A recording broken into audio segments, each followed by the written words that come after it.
ഇത് നമ്മൾ ബ്ലൂ കളറുള്ള ഒരു പ്ലം കാണിക്കാം. ഇതൊരു യൂറോപ്യൻ വെറൈറ്റിയിലുള്ളൊരു പ്ലമ്മാണ്. ഈ പ്ലമ്മിൻ്റെ പേര് ഡാംസൺ. പ്ലം നമ്മൾ ഗ്രാഫ്റ്റ് ചെയ്ത് കയറ്റിയതാണ്. ജാപ്പനീസ് പ്ലമ്മിലേക്ക് നമ്മൾ യൂറോപ്യൻ പ്ലം ഗ്രാഫ്റ്റ് ചെയ്തിട്ടാണ് ഈ കളറുള്ള പ്ലം ഉണ്ടാക്കിയെടുത്തത്. ഉണ്ടോ, പ്യുവർ ബ്ലൂ ആണ്, ചെറിയ പ്ലമ്മാണ്.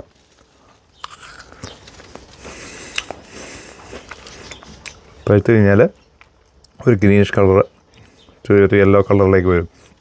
അത്യാവശ്യം പഴുത്തിട്ടുണ്ട്, കാരണം വെച്ചാൽ കിളികൾ മുഴുവൻ കൊണ്ടുവന്നുണ്ട്. ഈ പ്ലം എന്ന് പറഞ്ഞാൽ ലേശം പുള്ളി കൂടുതലായിരിക്കും. യൂറോപ്യൻ പ്ലമ്മുകളെക്കാളും എനിക്ക് കൂടുതൽ താല്പര്യം ജാപ്പനീസ് പ്ലമ്മുകളാണ്. പക്ഷേ ഏറ്റവും വ്യത്യസ്തങ്ങളായ കളറുള്ളത് ഇതുപോലെ യൂറോപ്യൻ പ്ലമ്മുകളായിരിക്കും. കാരണം ബ്ലൂ കളറുള്ള ഫ്രൂട്ടൊക്കെ വളരെ കുറവാണ്. അങ്ങനെ ഒരു വെറൈറ്റി ഫ്രൂട്ടാണ് ഡാംസൺ.